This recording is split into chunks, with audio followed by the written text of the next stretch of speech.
주님의 택하신, 세우셔서 세상에 보내시는 사도들도 예수님의 기도로 말미암아 그 넘어짐에서 다시 세움받고, 형제를 세울 수 없이 주님을 떠나고 부인했던 그 넘어짐에서 다시 돌이켜 세움받는 자 되었으니, 주님, 우리도 겸손하게 오늘 주님을 찾으며 구하며 주님께 의지하여 내 영혼이 주님 앞에 서는 자 될 뿐 아니라 형제 자매를 주님 앞에 세워가는 주님 은혜의 통로 될 수 있도록 주님 오늘도 은혜 내려주시고, 주님께서 저희에게 행하시는 모든 일로 말미암아 주님 홀로 영광받아 주시옵소서. 예수님의 이름으로 기도하옵나이다. 아멘. 오늘 하나님의 말씀 예레미야 9장 7절에서 16절까지 말씀으로 보도록 하겠습니다. 예레미야 9장 7절에서 16절 한 절씩 교독합니다. 그러므로 만군의 여호와께서 이와 같이 말씀하시되, 보라, 내가 내 딸 백성을 어떻게 처치할꼬 그들을 녹이고 연단하리라.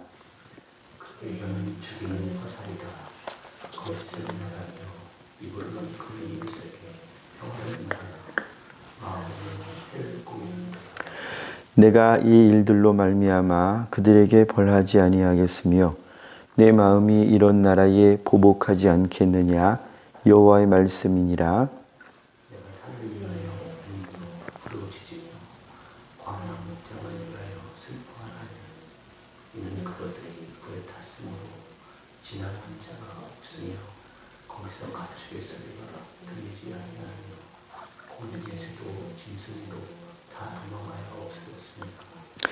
내가 예루살렘을 무더기로 만들며 승량의 굴이 되게 하겠고 유다의 성읍들을 황폐하게 하여 주민이 없게 하리라.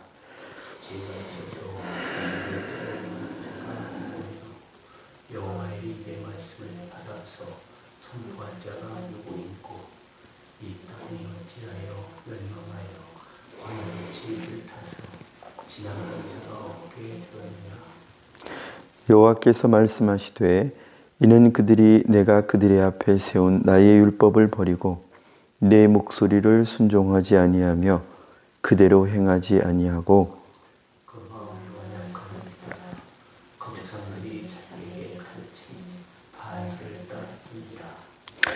15절 16절 함께 읽습니다. 그러므로 만군의 여호와 이스라엘의 하나님께서 이와 같이 말씀하시니라.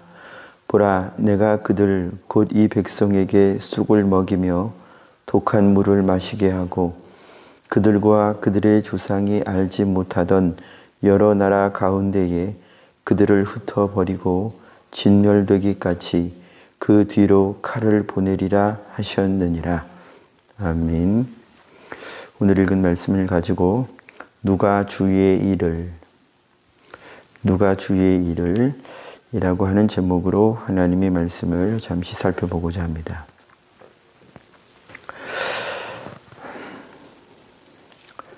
12절 중반절부터 이 땅이 어찌하여 멸망하여 광야같이 불타서 지나가는 자가 없게 되었느냐. 심판이 실현되기 전에도 하나님의 말씀대로 되기 때문에 말씀은 아직 이 땅에 실현되지 않은 일에 대해서도 이렇게 과거처럼 표현할 수 있고요. 그리고 미래의 어느 시점에 일어날지 알지 못하는 우리에게 알려지지 않은 그 일이 주님께서는 속히 이루어진다라고 시간적으로 굉장히 우리에게 근접해 있음으로 표현하실 수 있습니다. 왜냐하면 말씀이 확실하기 때문에 그래요. 사람에게 하나님의 때에 관하여 특히 최후 심판에 관하여 속히 그리 될 것이다 라고 성경에 계속 말씀하시는 이유는 예를 들어 70년 후에 된다, 100년 후에 된다. 이게 우리가 볼 때에는 확실하고 또 잘 준비할 수 있게 되고 할 것 같지만 우리는 이미 죄에 물들어 있는 마음을 가지기 때문에 시간을 알려주면 곧 그렇게 된다라고 하는 경계의 말씀을 들을 때마다 더 준비하지 않습니다. 그게 죄의 본성이에요. 그래서 하나님께서는 오늘 말씀에서 이 심판이 이미 이루어진 것처럼 환상 가운데 계시 가운데 예레미야가 이루어질 하나님의 말씀의 확실성 때문에 이렇게 말씀하시는 거예요. 하나님의 백성들이라도 이렇게 멸망하며 불타게 되는 오늘 말씀에서는 이 불순종하는 하나님의 백성들의 최후에 대하여 여러 가지로 표현을 하는데요. 9절에 보니까 벌하신다, 보복하신다. 또 11절에서는 황폐하게 된다.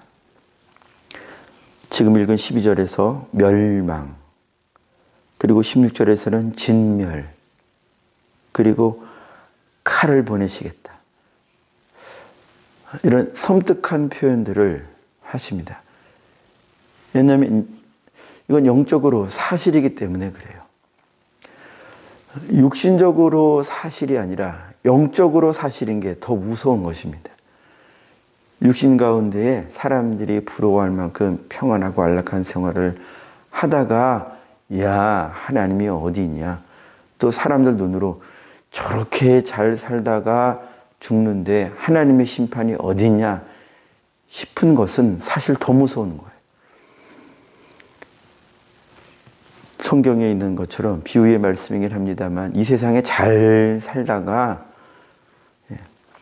자기 문 앞에 있는 나사로의 형편도 돌아보지 못하던 그런 마음으로 살다가 죽어보니까 아브라함 품이 아니라 커다란 어둠의 구렁이에 가로막힌 멸망의 곳에서 자기가 눈뜨게 되면 이건 더 비참한 것입니다.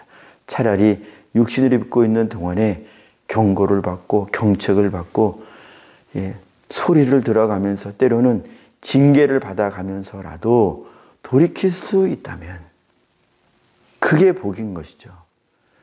이 땅에 병들고 힘들고 저 멸망의 삶 아니냐, 황폐한 삶 아니냐 싶어도 차라리 그렇게라도 연단받고 하나님께 살아있는 동안에 차라리 칼을 받아서 육신이 깨어질지라도 인생이 깨어질지라도 영혼이 깨닫게 된다면, 영혼의 눈이 뜨여지고 영혼의 귀가 열린다면, 그래서 새 삶을 얻을 예수의 피의 공로를 만나게 된다면, 하나님의 말씀을 만나게 된다면 차라리 육신의 깨어짐이 낫다.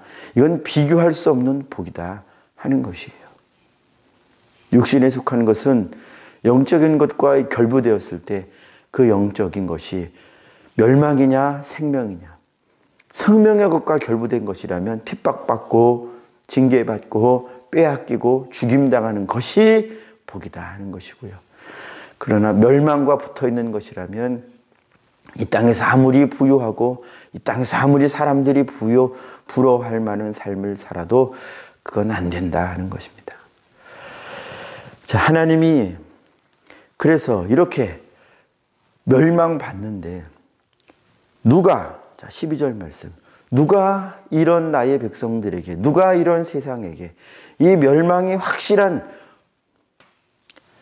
자들에게 가서 12절입니다. 지혜가 있어서 이 일을 깨달을 만한 자가 누구며 여호와 입의 말씀을 받아서 선포할 자가 누구냐. 하나님이 애타는 마음으로 이런 자들을 찾으신다고 했을 때에 물론 하나님이 선택하셔서 이런 자들이 일어납니다마는 오늘날 하나님의 백성들, 저 여러분들에게 주님이 누가 하나님이 이미 말씀하신 과거 때부터 1000년 전에도 10년 전에도 오늘날도 이 세상이 깨어지고 불의 심판에 들어가는 그날이 이루어지기 전까지 계속해서 하나님이 말씀하시는 바 누가 이 멸망의 길을 왜 멸망받습니까? 왜 하나님은 계속 멸망을 말씀하십니까? 하나님이 보실 때에 13절에 여호와께서 말씀하시되 이는 그들이 멸망받는 그들이 멸망의 심판이 확정적인 그들이 어떤 사람들이에요? 내가 그들 앞에 세운 나의 율법을 버리고 내 목소리를 순종하지 아니하며 그대로 행하지 아니하고. 자, 하나님의 율법을 버린 자, 하나님의 목소리를 순종하지 아니하는 자, 하나님의 말씀대로 행하지 아니하는 자가 누구냐? 아니, 하나님의 말씀대로 순종하지 않는 자죠. 그렇죠. 그런데요, 제가 왜 이렇게 하나님의 율법을 버린 자, 하나님의 목소리를 순종하지 않는 자, 그대로 행하지 않는 자. 아니, 목사님, 그냥 행하지 않는 자 보면 하나님의 목소리를 순종하지 않는 것이고 율법을 버린 자 아니겠습니까? 예, 그런데요. 맞아요. 그런데요, 다른 종류의 이런 사람들이 있어요.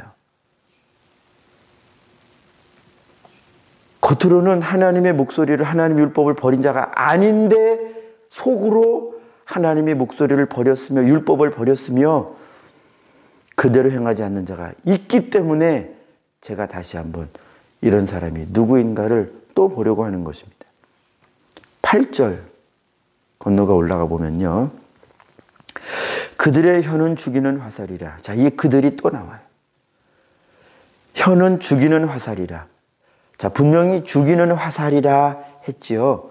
그러니까 율법으로 볼 때에 돌아다니면서 험담하고 수군수군하고 비방하는 자, 분명히 율법으로 볼 때 비방하는 자는 죽이는 화살을 가진 그런 입술을 가진 자예요. 그런데 아닌데, 겉으로는 죽이는 화살이 아닌데 영적으로 볼 때는 죽이는 화살을, 이 죽이는 칼 같은 혀를 가진 자들이 있습니다. 계속 봅니다. 거짓을 말하며예요. 거짓을 말하며. 거짓을 말할 때 율법적으로 눈으로 볼 때는 순종하는 거예요. 어떻게 순종하느냐? 계속 봅니다. 입으로는 그 이웃에게 평화를 말해요. 제가 어제 새벽에 말씀드렸죠. 겉으로는 좋은 말, 칭찬의 말, 격려의 말, 사람의 은혜, 은쟁반의 옥구슬처럼 은혜의 말을 해요. 분명히 겉으로는. 그러니까 누가 봐도 목사님이 보나 장로님이 보나 교회가 보나 성도가 보나, 아, 저 성도의 말은 참 은혜의 말이야. 맞아요. 겉으로 볼 땐. 그런데 하나님이 볼 땐 거짓을 말하는 거예요. 하나님의 나라에서 성령으로 볼 때는요, 이게 죽이는 화살을 가진 칼 같은 혀예요. 왜 그러느냐? 입으로는 이 좋게 말하는데 평화를 말하나, 여기 하나님이 보시는 부분 여기요. 마음으로는 해를 꾸미는도다. 마음입니다. 마음. 그래서 겉으로 설교를 하고 겉으로 봉사를 하고 겉으로 찬양대이고 겉으로 설교자고 겉으로 전도팀이고 리더이고 겉으로 구제를 하고 겉으로는 명확하게 율법을 범하는 것이 없고 겉으로는 은혜의 말을 하는데, 설교를 하는데, 아름다운 하나님의 복음을 전하는데, 저 같은 자들이요. 저 같은 자들 누구겠어요? 저 같은 사람들이죠. 얼마나 위험합니까? 마음이요. 마음. 하나님이 그 중심을 보실 때에 그 마음으로는 해를 꾸미는도다. 해를 꾸민다가 하는 것이 무엇이냐? 겉과 속이 다르다는 것입니다. 아까 거짓을 말한다고 했잖아요. 내가 이 사람을 좋아하지 않아요. 좋아하지 않는 마음이 하나님 보실 때 죄예요. 이 사람의 영혼을 좋아하지 않기 때문에 겉으로는 교회 안에서는 싸우기는 그렇고 내가 체면이 있지 어떻게 사람들 앞에서 그런 말을 해요. 그래서 좋은 말을 합니다. 그러나 마음에는 이 영혼을 좋아함이 없어요. 왜 좋아하지 않느냐? 이 집사님이 나에게 전에 그 일 때문에 나에게 독한 말을 했다 이것입니다. 다른 사람 앞에서 나를 험담했다 이것입니다. 그게 내 귀에 들어왔어요. 그러니까 내 마음이 좋지가 않아요. 당신 사람들 앞에서 그렇게 했지. 그러나 내가 체면이 있지. 싸우지는 않겠고 따지지는 않겠지만 당신 말이야. 그래. 마음에 이거는 나도 모를 수가 있어요. 내 마음에. 그래서 그 사람을 만나면 불편스러운 거예요.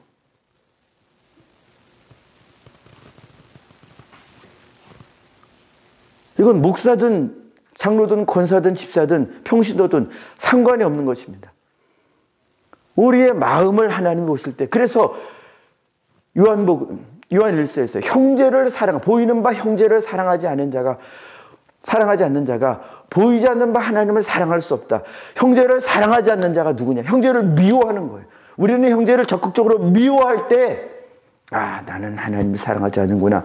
그렇게 아는 것처럼 여기지만 사실은요, 그 형제를 사랑하지 않는 게 형제를 미워하는 것의 다른 이름인 것을 우리는 잘 몰라요. 형제를 사랑하는 것이 무엇입니까? 주님의 말씀대로 그를 대하는 것이 형제를 사랑하는 거예요. 그것이 참 사랑이에요. 이 땅에 있는 단어, 이 땅에 있는 의미의 사랑, 그것은 하나님의 사랑을 표현할 때에 표피적인 의미를 나타내죠. 그러나 하나님의 사랑은요, 하나님의 말씀대로 그 말씀 안에서 내 형제 자매 그리고 세상 사람들을 대하는 것이 참 사랑입니다. 이게 하나님 나라의 진짜 사랑이에요. 주님은 원수까지도, 형제 자매는 물론이거니와 원수까지도 주님의 사랑으로 사랑할 것을 분명히 말씀하셔요. 분명히 말씀하셨어요. 그런데 이 땅에서는요, 우리가 표피적으로 하나님의 말씀을 읽으면 내가 그 사람에게 원수 감정, 적극적으로 미워하고 증오하고 하는 마음만 없는 정도면 괜찮다. 이게 세상의 논리예요. 이게 세상의 가르침이고 이게 세상의 이야기입니다. 그 정도면 괜찮지. 그 정도면 괜찮지. 그러나 복음은요. 자, 12절 다시 봅니다. 지혜가 있어서 이 일을 깨달을 무슨 일이요? 멸망하는 하나님의 자녀들에게 그의 멸망 최후를 일러주면서 그 말씀을 받아서 당신이 돌이키지 않으면 내 형제요, 내 자매요, 아빠, 엄마, 내 자녀야, 네가 그 삶에서, 아버지가 그 삶에서 돌이키지 않으면, 직장 상사에게 그 삶을 돌이키지 않으면, 이게 뭐예요? 예수 믿으세요잖아요. 돌이키라고. 예수님이 인도하는 삶을 살라고 하는 거 아니야? 예수 믿으라고 하는 얘기가. 당신이 걸어가는 그 삶에서 돌이키라는 거 아니에요? 교회에서는요, 범한 그 잘못, 그거 돌이키라고 얘기해 주는 거잖아요. 그게 예수 믿으라고 하는 거잖아요. 사기치면 안 됩니다. 그 얘기가 예수 믿으라는 얘기입니다. 예수님이 사기치지 말라고 말씀하시는 분이니까. 이 일을 깨달으면요, 그래서 죄에서 돌이키지 않으면 멸망뿐이다. 하나님이 계속 예레미야서 뿐만 아니라 선지서, 복음서는 그 말씀 안 합니까? 복음서도요, 로마서 8장에서 오늘 말씀과 똑같은 말씀을 합니다. 육신의 생각은 하나님과 원수가 된다고 그랬고요. 육신은 하나님의 법에 순종하지 않고요, 순종할 수도 없다고. 그런데 육신대로 살면 반드시 너희가 죽는다 그래요. 너희가 육신대로 살면 반드시 죽는다. 오늘도요. 그래서 마음에 내 생각에 이 정도면 되겠지. 저 사람 뭐 사랑하지 않는 게 사랑하지 않아도 이 정도 관계면 되겠지. 하지만요, 성경은요. 예레미야에 이게 어떤 마음이 있었습니까? 형제, 유대인들을 향한 애타는 마음이 있었어요. 유대인들은요, 겉으로는요, 율법을 어기는 바가 없어 보여요. 그러나 하나님의 성령으로 볼 때는 명백하게 하나님의 말씀에서 떠나 있어요. 율법 교사들과 바리새인들은요, 하나님과 재물을 자기 마음에 이미 겸하여 섬기고 있었기 때문에 육신을 따라서 물질을 따라서 이 세상의 안락함을 따라서 가는 그걸 말씀이라고, 그걸 설교라고 전하죠. 이러면은 겸하여 섬길 수 없음을, 윤택함을 옹호하고 자기의 욕심을, 이익을 따라가는 그 마음을 옹호하는 그 설교들을 안 된다라고. 우상을 섬기는 것과 하나님을 섬기는 것을 겸하여 할 수 없다고. 마음에 겸하는 것이 있으니까. 그러나 예레미야는 우상 숭배는 겸할 수 없다. 성경은 그리스도인들 마음 안에 탐심과 하나님을 향한 사랑, 형제를 향한 사랑이 같이 공존할 수 없음을, 그래서 우리 보고 싸우라고 하는 것입니다. 우리 마음 안에 있는, 마음 속을 누가 봅니까? 주님만 아시죠. 주님의 성령이 저 여러분들에게 은혜를 주시면 저 여러분들 안에 숨어있는 그 독한 마음을 보는 거예요. 자꾸 타협하게 하는 그 논리와 그 생각의 주인을 보게 할 수 있습니다. 하나님의 말씀만 그 능력이 있어요. 세상의 가르침은요, 세상은요 못 보게 해요. 그 마음을 어떻게 알아? 이 정도면 됐지. 계속 12절 보면요, 여호와의 입의 말씀을 받아서 선포할 자가 누구냐? 하나님의 말씀을 나에게 선포하는 자, 하나님의 말씀이 내게 선포되면요, 내게 선포된 만큼 나는 내 안에 이루어지는, 내게 선포된 그 말씀을 내 이웃에게 전해줄 수 있어요. 누가 하나님의 말씀을 깨닫는 자냐, 선포할 수 있는 자냐? 10절입니다. 10절 우리 함께 읽습니다. 시작. 내가 산들을 위하여 울며 부르짖으며 광야 목장을 위하여 슬퍼하나니. 아멘. 뭐 때문에 슬퍼합니까? 이는 그것들이 불에 탔으므로. 하나님의 심판을 회개하지 않기 때문이에요. 하나님의 심판의 확정은요, 회개하지 않고 있는 지금 이 순간 이미 이루어진 것과 똑같습니다. 목사님, 아직 살아있으니까 언제 회개할지 모르잖아요. 아직 심판을 받지 않은 거 아니에요. 회개하지 않고 있는 지금 이 순간 심판은 확정입니다. 확정. 아직 남아있는 인생 가운데 언제 회개할지 우리는 알지 못해요. 그러나 뭘 아느냐? 회개하지 않고 있는 지금 이 순간 그의 멸망은 확정이라니까요. 지금 이 순간 확정이에요. 이 확정된 심판이 언제 취소되느냐? 그래요. 언제 회개할지 모르는 그 어느 시점에 회개할 수 있도록 지금 우리가 복음 가지고 가는 거 아니에요? 확정된 심판이 하나님의 능력으로 취소되는 때는요, 이 사람이 회개할 때뿐이에요. 그러니까 이 확정된 심판을 우리가 치워버리려고, 그 사람의 인생 가운데서 치워버리려고, 그래서 복음 들고 가는 거 아니에요? 누가 복음을 들고 가느냐? 12절에 누가 이 일을 선포할 것이냐? 그거는 10절 이 마음을 가진 자예요. 확정된, 심판이 확정된 그 영혼이 최후가 안타까워서 울며 부르짖는 그 마음을 가진 자예요. 그 마음을 가진 자. 그 마음을 가진 자는요, 그 형제 앞에서 입에 발린 소리를 할지라도 진짜로 당신이 구원받고 이를 원해서, 마음이 진짜로 당신이 이런 삶을 살기를 원해서 축복의 말을 일부러라도 해주는 거예요.